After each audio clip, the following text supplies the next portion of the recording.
une joie immense, je suis dans le mention, car Yahweh m'a libéré.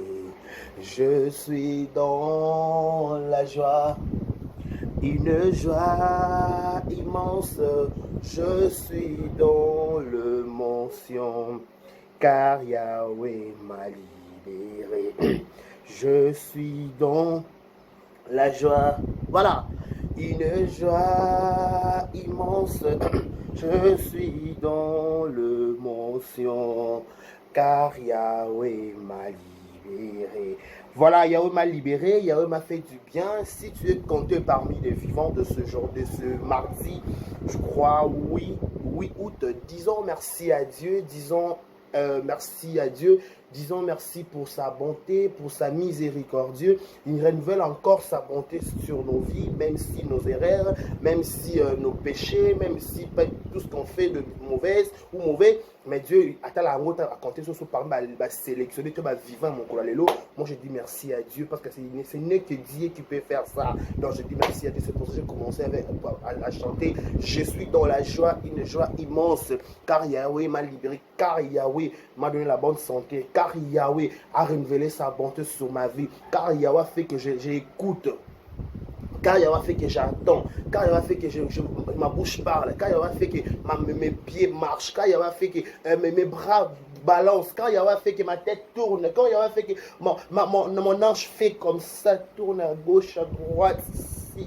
Je dis un grand merci à Yahweh, mais je dis un grand merci parce que je suis réveillé le matin, donc une mauvaise nouvelle, maman n'a bateli, bandeko n'a bateli, famille n'a bateli, donc je pars ici une mauvaise nouvelle, n'a pas WhatsApp, dans mon message à ma BT, dans mon message kitoko, ok, au nom de Jésus. Voilà, nous sommes le 8 août, voilà, 8 août déjà, le nous sommes mardi, journée très exceptionnel, bandaba mardi et zalano mardi et zalati. Bandaba mardi et zalano mardi et zalati, mardi très exceptionnel, mardi le 8 août, oyo aussi banda éternité et yé ba pesi biso yango le mardi août oyo. Donc je bénis l'Éternel pour cette grâce et privilège. Mardi août, donc je dis un grand merci, un grand merci. Merci aussi à abonné tout, il y a Vérité News officielle. Bonjour, bonsoir à tous les bons à laquelle vous allez nous capter chez Vérité News Télévision à la présentation. C'est des Karibachia, Mobile Sango. Il est toujours d'écouter de vous présenter cette émission. Je suis toujours très content et très ému de vous retrouver à chaque fois devant vos postes téléviseurs, tablettes, ça dépend du format où vous nous recevez chez vous 5 sur 5 dans vos salons de coiffure. Je ne sais pas, à l'endroit où vous vous retrouvez, on vous dit un grand merci. Abonnez-vous sur notre chaîne qui est Vérité News à Télévision. Likez, partagez, laissez des commentaires et surtout regardez nos vidéos du début à la fin. S'il vous plaît, mesdames, messieurs, quand vous regardez un peu, non, voilà. Vous nous regardez, s'il vous plaît, pour l'amour de Dieu, n'ignorez pas des publicités, n'ignorez pas aussi nos notifications parce que quand à chaque fois qu'on tire le logo, tu auras biso décarré, tu auras biso Vérité News officielle, tu auras un ministère à condamnation, tu auras peine un ministère à crucifier, tu auras été pour non, nous sommes toujours église au milieu du village, au vrai sens du mot, des Caribachi à 1,70 m, garçon à la pare-choc, garçon à la kimo monte. Là, on va passer à moi. Les Camerounais, les boys. Ah, donc je vous dis un grand merci. Likez, partagez, merci à la Chine, mon Sissa. On ne peut jamais procéder sans dire merci à la Chine. Babi, mon Sissa, de Karine Mokondi, ma autorité morale, un grand merci à elle. Un grand merci aussi. Abakou, quand il y a si la bizarre, le. Moi, je dis à toi, on a fait le challenge, on a apparemment. Nathalie, on a fait le challenge, je n'ai pas encore fait ça.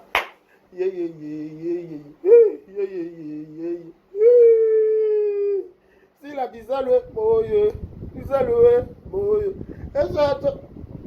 ah non, faut faire un challenge, on va pas bouger penza. Donc je vais faire ça. Merci aussi la famille Libota, Belgique, on dit la patrona. Ma famille Libota. Famille Libota, toujours un grand merci à Abisso, un grand merci à Rocombol, un grand merci à Dina Chunioso. Il y a dit Nana la douce hier, c'était son anniversaire. Joyeux anniversaire à toi, la douce, dit Nana la douce Nabiso. Il a dit. Joyeux anniversaire à toi, la fille de mon père, révérend Espérance Bakadi. Il y a voilà Ngolo, il a dit.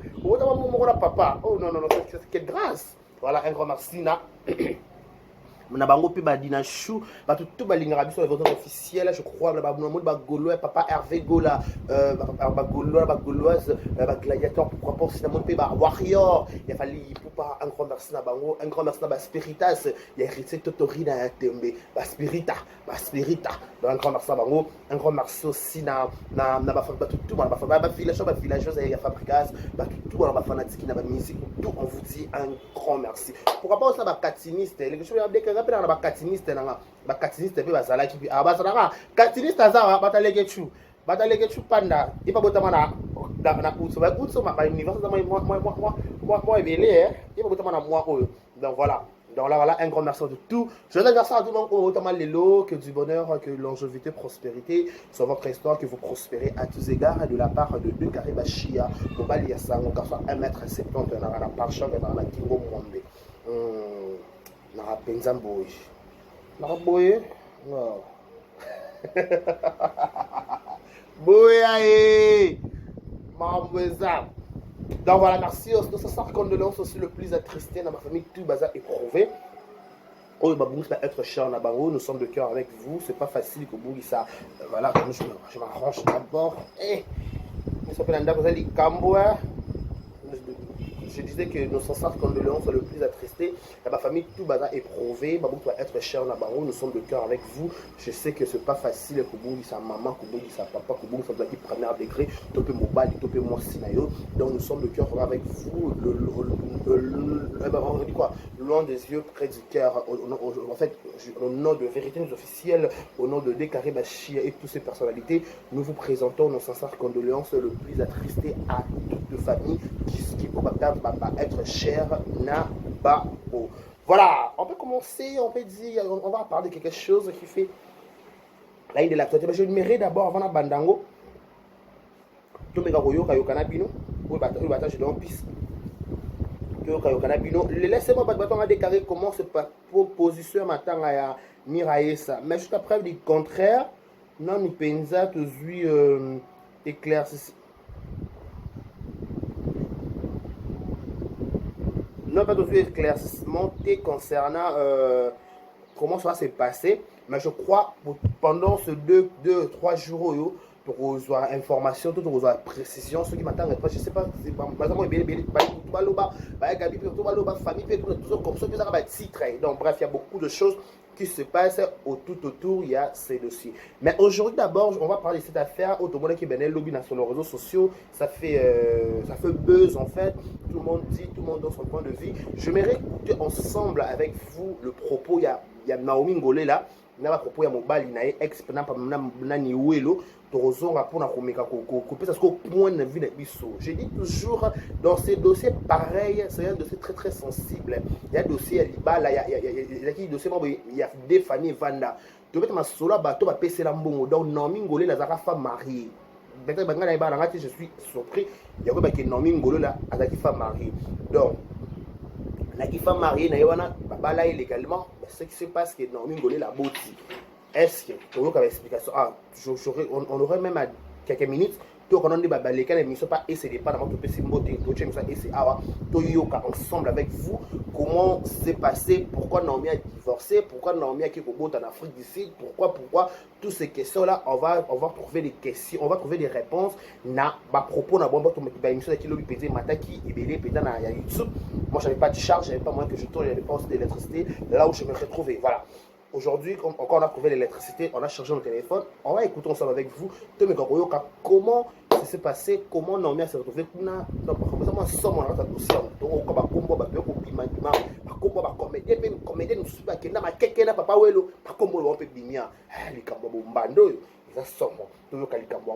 Pour expliquer. Donc voilà, laissez-moi d'abord dire un grand merci à celle qu'on appelle, à celle qu'on appelle Edwige Kabouiko, la maman. Edwige Kabouiko, 3 fois star, la maman. Un grand merci à elle. De bon retour à Paris, n'a pas Namabélé Nayo. Bon retour à Paris. Un grand merci aussi. Bon, ce jour à Kinshasa. Je ne sais pas si elle est déjà partie. À Madame Jackie Poa, Samou Jakina, la salle le nez de mon cœur. Un grand merci à EP. Bon séjour à Kinshasa. Je ne sais pas si elle est à Kinshasa. Topazong déjà, on ne sait pas trop. Donc bon séjour. Bonjour là où tu te trouves. Merci aussi à tout le monde. Biso balinga biso tout ça la paix fort pe na ko ma pe ko linga binote. Donc voilà, Toyoka Voice, Toyoka émission, et on se retrouve juste après pour la continuité de cette émission. Play.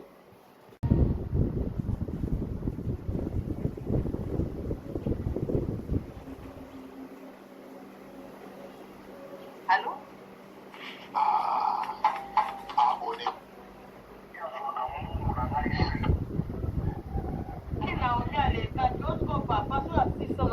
Pour la deuxième fois.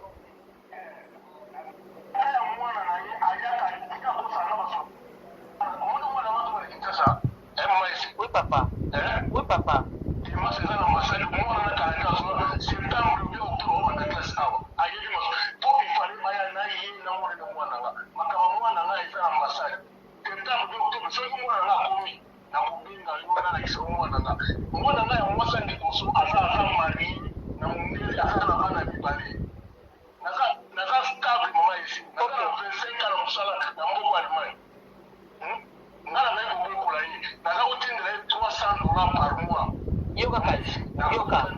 Papa, Welo, la lingi to soit non bien, mokile comprendre bien. La lingi o soit kimia, soit maimela kita motema. Na poser ma question moko pour mokile yoka yo. Ce que je te mbangu, ba ko comprendre que ko mama bien so ça na raison, aussi ba tort na yo. D'accord papa. Papa Welo, oyeba Naomi Welo, Naomi Ngolila wapi?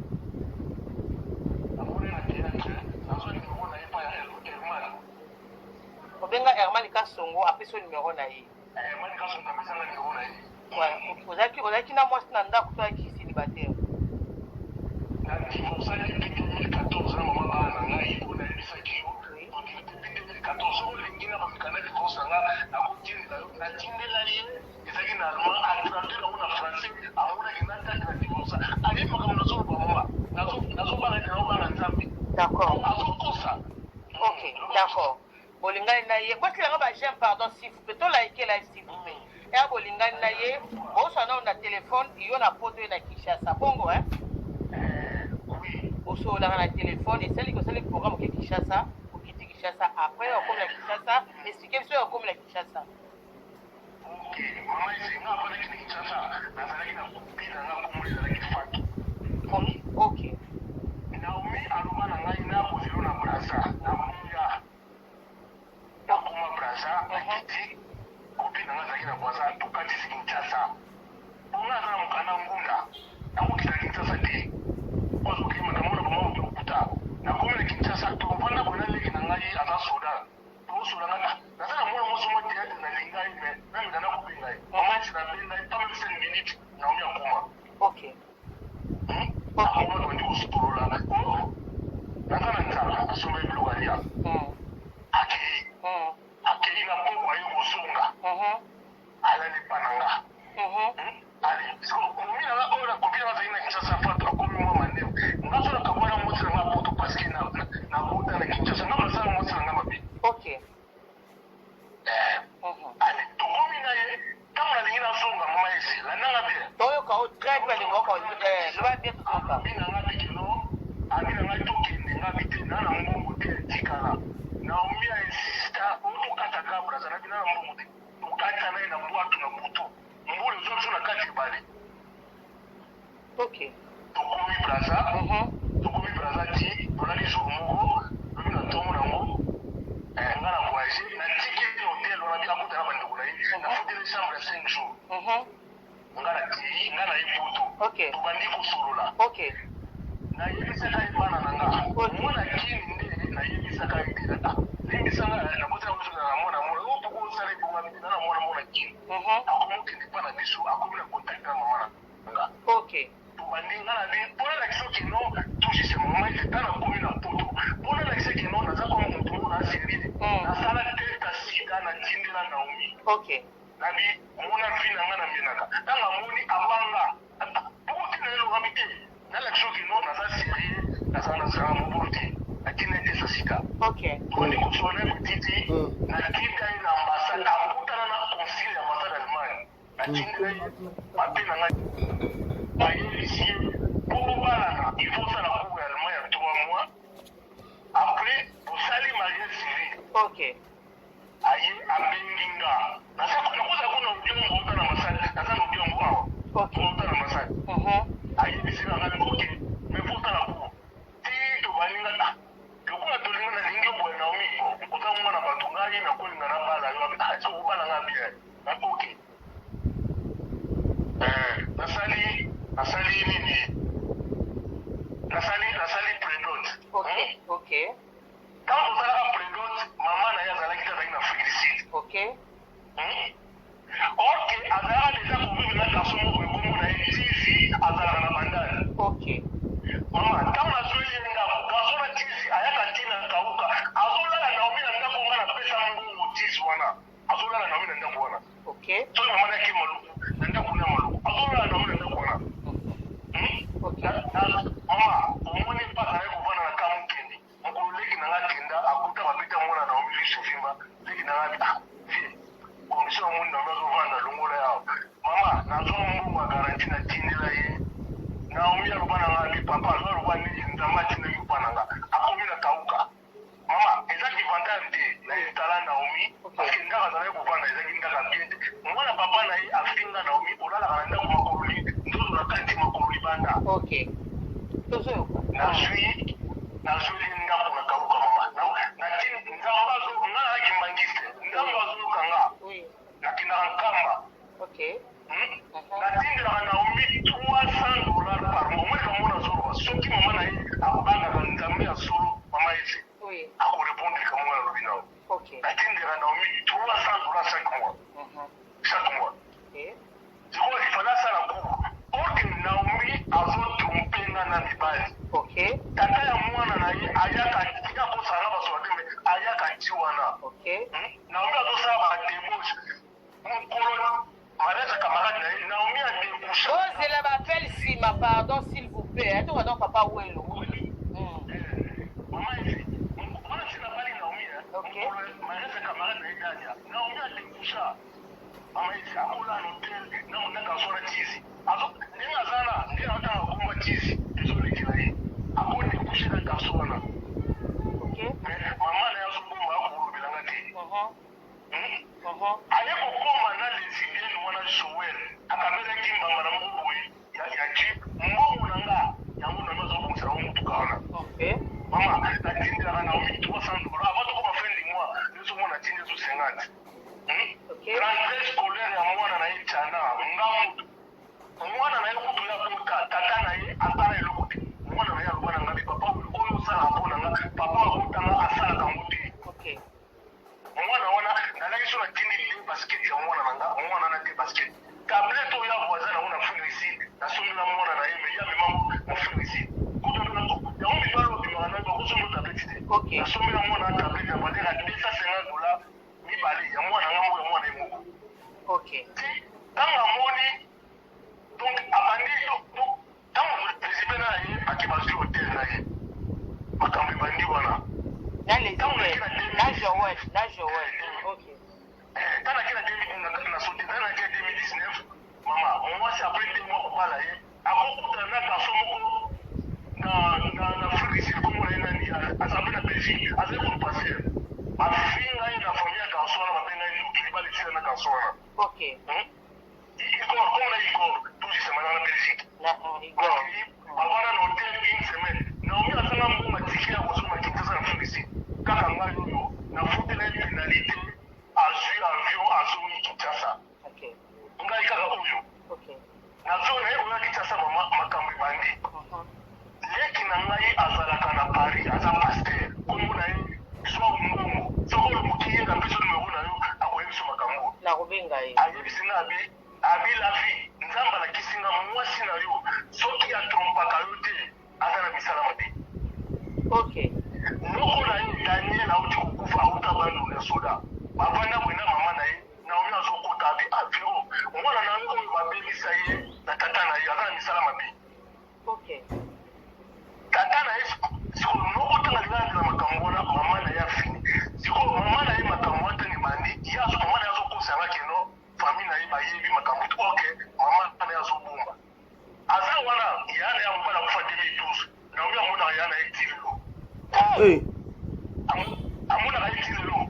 Kamunene boy. sikoyo mutakufa 2012 osali émission na 2020 ozoba j'ai sali mon frère nezotipata na Angleterre mutakufa nini ozopesa ye moto aza na Angleterre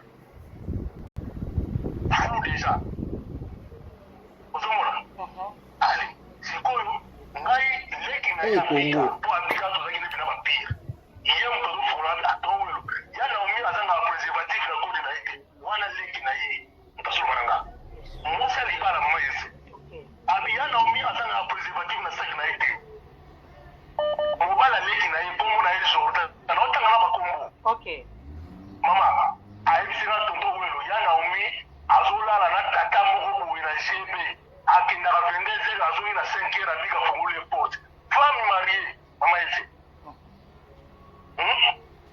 osomona na kansona tizi azobeta memi Naomi tuzi sema mokolo bapesa mbonga libala Naomi adekusha na kansona tizi balala na hotel once wana oso bali ye to afa obala ye tu wana oso bali ye to afa obala ye sina bali mais afa obala ye omonaka makaba afa obala ye omonaka na balolenge mibali te ezalaki mwa malamu te ezalaki nango nakokosa te abana bala Naomi nayebaka na Naomi kaka na kamarade moko nayebaka makambo ya mibali te azalaki soki ayepa na nga akotika telefone na ye akei mpe asongi ati telefone mais apres ka kobala ye poko duye alingaka te moko alibana tata na ye asala alingaka te tata na ye asala oncle nanga ati jamais quelque soit makambo o te tata na alobana nga boye moko tata na oyelo abokolanga te asondolanga na aza seta meme mikolo asombelanga te tata azolinga akomiselanga lelo abi meme mikolo asombelanga te tata na oyelo asondolanga na aza seta ale apres nga sikoyo makambo ebani Naomi fosala cour ntango amoni loyenge bakomedie tu bakomi kovanda na bandal ake komilukela ndako na bandal na mbongo ya garanti onga napesaka ye na mbongo nga natindelaka ye akangisi azwi mbongo azwi ndako na bandal akozwa ndako tout justement na balabala mona papa na bango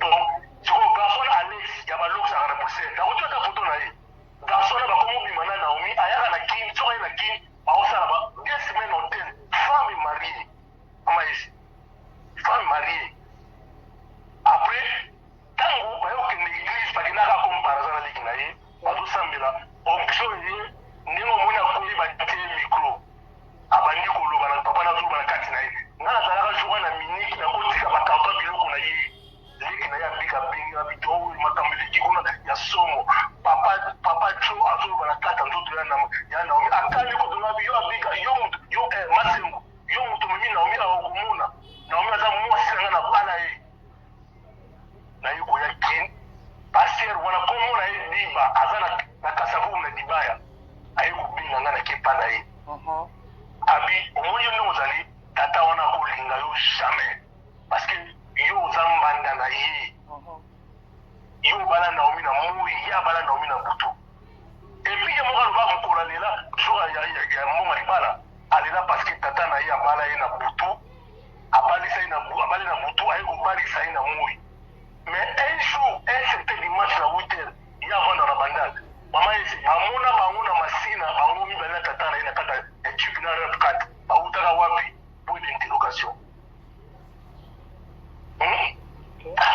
na bandi komonanga donc mama yesi toko omoni Naomi okanisa ye bina mamelo kuta kosa na bandal wana azobima na mibali badepute kutu na parlo pa mais mama yesi nakoloba na ofran ntango azalaki na banda tujisema ntango ekomonginga abengani mama na ye vero na ndako ntango nga nakomi kofuta ndako bakomi kovandela garanti abengani mama ne na ndako nazalaki na flat grande sere nazala félicide abengi nga abiwelo mama soki kovanda na église tokozala soni mama nalongola $300 liboso na pesi leki na ye abika nayebakisa bango so $300 yango mama mais ye ayebisaka bato lelo nazoli mama nango ndako wana baye kozwa ndako wana ngi place yango mpe kodesa mabiso mbolo epeti mpo bovanda likolo bamisa mama na bango azoloba papa nana azoboki Naomi ngolela unakutia tatu wapi? neti yo te nazotina mwana na ye lemso komona mama na ye autilize mwana na ye abenga papa na welo ozala eloko aoliato omona tana pe papa welo ona ria maje ici atana mwana wana azokolinga mwana mingi na kozwa mbongo mama atindi ngata basoma biloko mwana nga natinda mwana nakotinda mwana na omi baza lipoche. D'accord papa na nyonso tu wana na moma nini yake okoma ke Naomi nazosa chéri Naomi na okota yo ngolele na oyamba o papa sikoyo obali Naomi d'accord na moma nini na Naomi bayi kosenga divorce na oyo tomona osubir ovivre nyonso tu na moma nini oyo kosenga siko divorce otika Naomi. Mama tangu nayaki na 2019 na flati sombali tanga ngine pa féliciter matango na wana Naomi abanda kolela na kata chambre abi welo limbisanga na nyuso na sali na limbisi tozongi na bon terme nazotindela ba mbongo mais asale bon nazana kusila nga mbongo ikomo na ile bose komo no ya azotanga bi oncle abi omoni mwana moso yo limubala o bali aza mwe sérieux Naomi aza sérieux te azotompenga lemso komona ekomi siko ntango ekomi na 2020 falina ya natindele mbongo akuru 3 fois mama aliaka mbongo fale tata 50 mpona kuru atindele mbongo otela babanda kuru azwi mbongo alie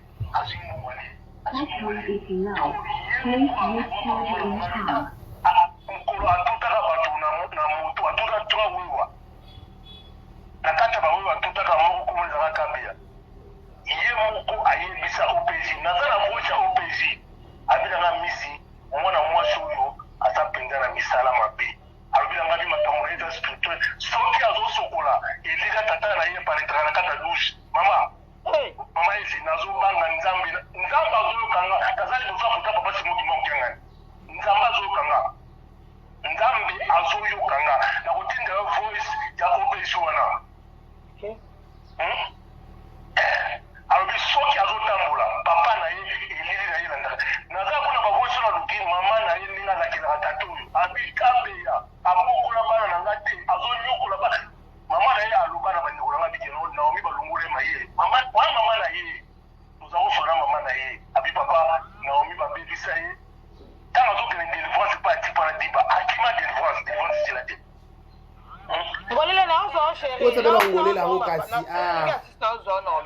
Oto pasi dossier za soma swanga na beach nakata wangi na mutu mama tozuya na mutuka mara moko ntozobenga neti maka mama nga akoli na barumbu na beta Naomi na bimisa ye makila bido nga na beta nazoki Naomi aleka kiosko papa so ya 600 nazo Naomi pour la deuxième fois nazo mteli na beta ye akina na mutu na bana kosa flati akina komina mapamane na ma polisi ndinga kota hospital ngamna na utrete kolia na ye tu ezaki na maboko na nga transforma déjà Alex naza photo awelo te le bana na mitinanga photo awelo bato basenga bamona awelo ça papa lo ba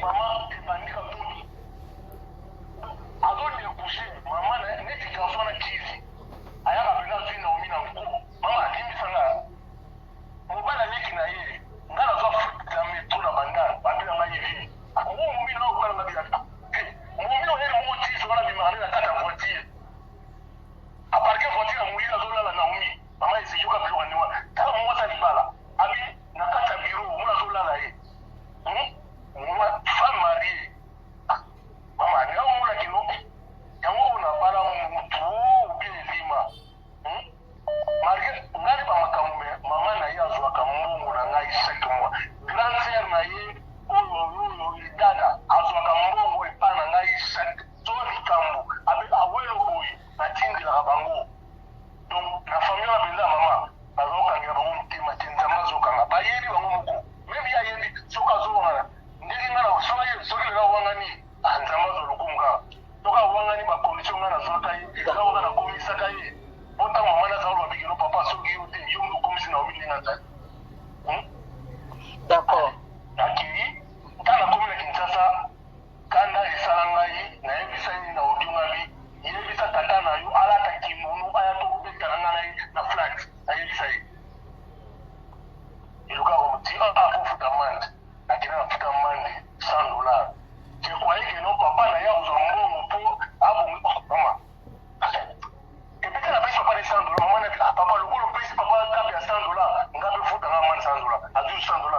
toyoka na mtoto ya 5 minutes.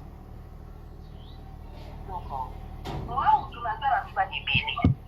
Onzini kaka mante wana obala ngai. Parce que tant que tu solo ya je ne sais pas moi atangi ngo mibali nyonso oya ibi na liste na dimanda bango. Ayi singa nga pendant ce temps wana wala lobi ayeba azoki nga na pasi.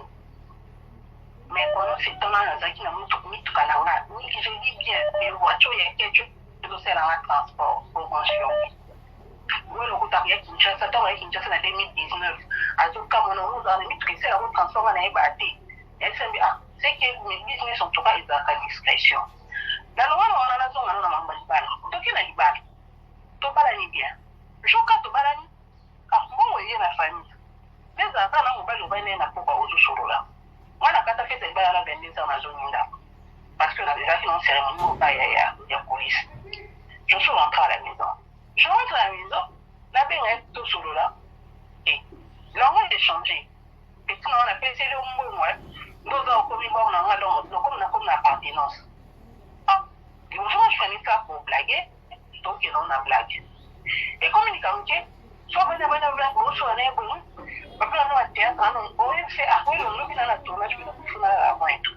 Ah, on continue à tourner, on a fait un combien, $5, $10, après qui va l'année la divinoire. Ah, c'est pourquoi tu es pourquoi pareil à une femme que tu as épousée, on en a. Soit qu'il a comme traîné Nicolas Marcassi. Là, acteur, moi encore, on a Willow.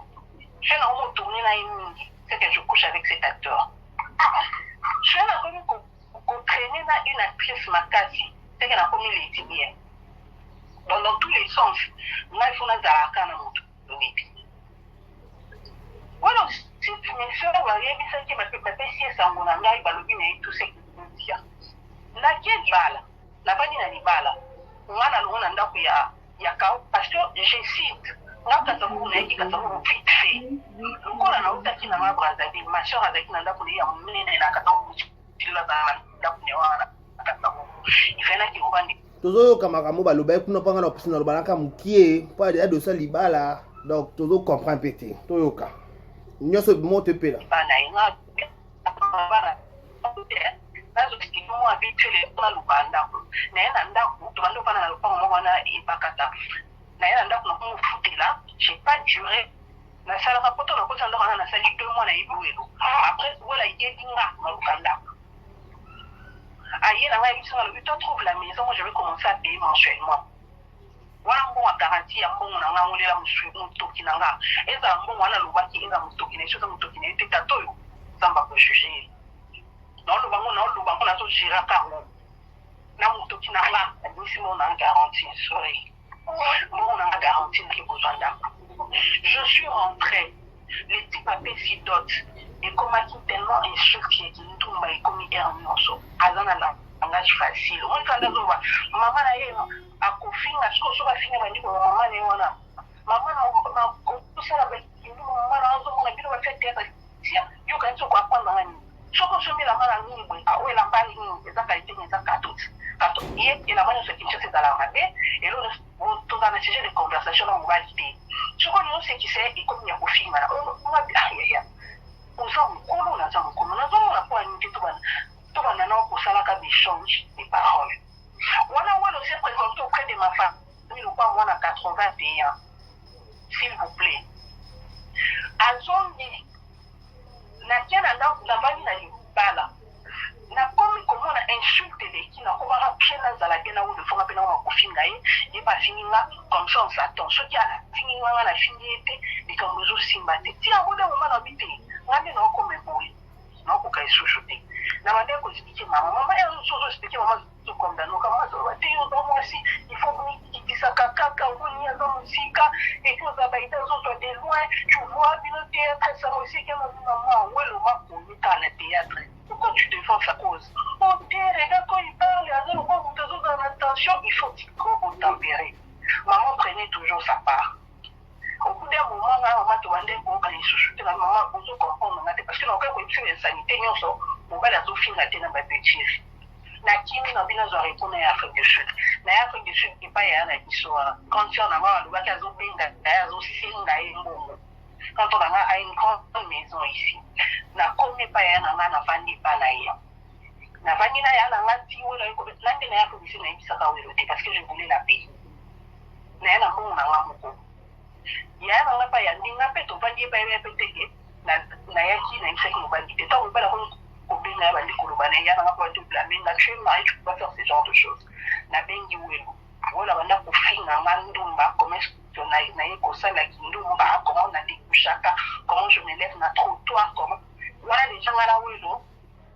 On a joué les gens à la Ouelo en 2018, on a dit à Kosenga, dans les réseaux Sengaï, à dire qu'on a aussi séparé, parce que tout comme on a eu comme appelé un poli, on finit à la fin. En 2018, s'il vous plaît, on précise. Ok. C'est Ouelo. Donc, comme il y a pour ça, on finit à la Ouelo. Donc, on a sauté, il y a des côtés, on sait, tout cas, il y a des gens qui sont allés dans le courant.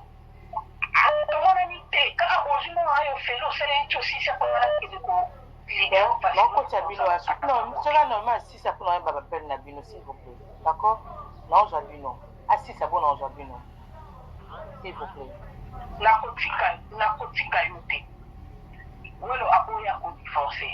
Moi, c'est où on a comme impoli. Parce que pendant un an bien, il faut l'insulter, il faut finir à peine. Non, premièrement, donc ça bon à battre. Nous sommes à côté Sikoyo, nous à côté Kina ou à Libosote. Non, mais pour aller au Ndima qui au bota nano, tant que nano, où est le avec non bon on a des baladés. Fais ça bango explication et ba photo en anglais. Bon, si on comprend bien le dossier à Naomi na Ouelo, c'est qu'on comprend qu'il y avait mariage entre Naomi et Ouelo. C'est l'explication à Naomi. Naomi a bien coquille d'ailleurs impolitesse à Ouelo au fin et les cas qui maltraitance et les cas qui. De son côté, il a réclamé Mbongo naïe. Naomi au sobal, sur le robot, dans l'Afrique du Sud, il faut se les Mbongo naïe. En fait, moi je ne sais pas à dire quelque chose sur ce point, mais je vais donner juste mon point de vue par rapport à cette histoire. Déjà, mesdames, messieurs, il faut que vous ayez le robinet pour bon abisso, mais tout bon habiloté. Donc mon abisso, na canal nyos bozo abisso, na plateforme tout bozo la abisso. Déjà, il faut que tu rappelles ma famille, tu rappelles ma femme abisso PO tout ça là. Tant boya ka kolinga ba ta télévision, boya kana idée ka te ke ba bandu pas ils ont à moi trop. Boya bandumba, boya ba moins sérieux, boya ba lesbienne, boya ba gay, donc boya ba tellement dans la ka mo ko ngwana. O ils ont la plupart. Mais bizarrement bolinga pe ka ba ta télévision là. Loko là déjà, Liban ça sur le soleil 2019, stopé 2020. Kaka siko ekope la moto le roi ka Naomi aboti na Afrique on est qu'on monte on est la makasi. Donc si on comprend bien entre Naomi et Ouelo, il y avait plus le mariage. C'est l'homme c'est là vos explications entre vous deux parce que vous avez belé à des heures d'émission entre vous deux. Donc on comprend qu'il y avait des mariages ça pas tenu. L'amour on force pas ça, l'amour c'est naturel, ça marche pas. Tu aurais obligé mon tout monde à va dans la place où se fait. Ceux qui disent Naomi on se retrouver na sous pas Ouelo. C'est la meilleure chose à faire de se divorcer. Divorce ça m'a pété. Divorce et sécuriser à tout. Si ça marche pas, parce que si on a un système on risque de couper au qui vit. Pourquoi? Parce que on a insisté dans les câbles. Les câbles bolingo ba insister à côté. Les bolingo ba poser. Ensuite dans matière à mariage, ba te belé ba kufa ba chi bindi côté boma bango. Ceux qui peut-être à se comprendre, à se retrouver que la Liban, elle ne se retrouve pas. La meilleure chose fait que c'est de divorcer. Oui, non, divorcer dans la kimia na pété parce que la bonne dans la bêtise, la bonne dans la chantage. La bonne dans la qui maté qui quitte que cela qui zonga qui cela qui non. Parce que maté qui quitte que cela qui zonga qui des fois c'est fatigant, des fois ça énerve. Des fois ça énerve. Ce peut-être papa Ouelo le on est au moins qu'il est de bolboli comme des bien ça bien sur Naomi Ndoki à mon papa nae Naomi aboka leki na kufa soki ndeko na kufa. Donc bref bosa boy sur explication qui bondoki ko saka ta télévision sur la bondoki pe na niveau pour comment ça beaucoup pas niveau on a tie ko samba na télévision boy ko samba entre en fait Naomi samba parce que bobimi c'est les dossiers le ko la boti yo bo samba c'est peu bon mais à la base c'est une grande artiste de notre pays. Elle vient de la fierté de Congo. À ça, à jouer à Kitoko. Il y a un au bal à moi pour tout le Nzambe. Si ça ne marche pas, vous séparez dans la paix. Si ça ne marche pas, vous pouvez vous séparer dans la paix. La paix est plus puissante que la guerre. Et reconnaissez que matin qui quitte dans sa réseau social, dans YouTube, vous sont entre vous deux dans la paix.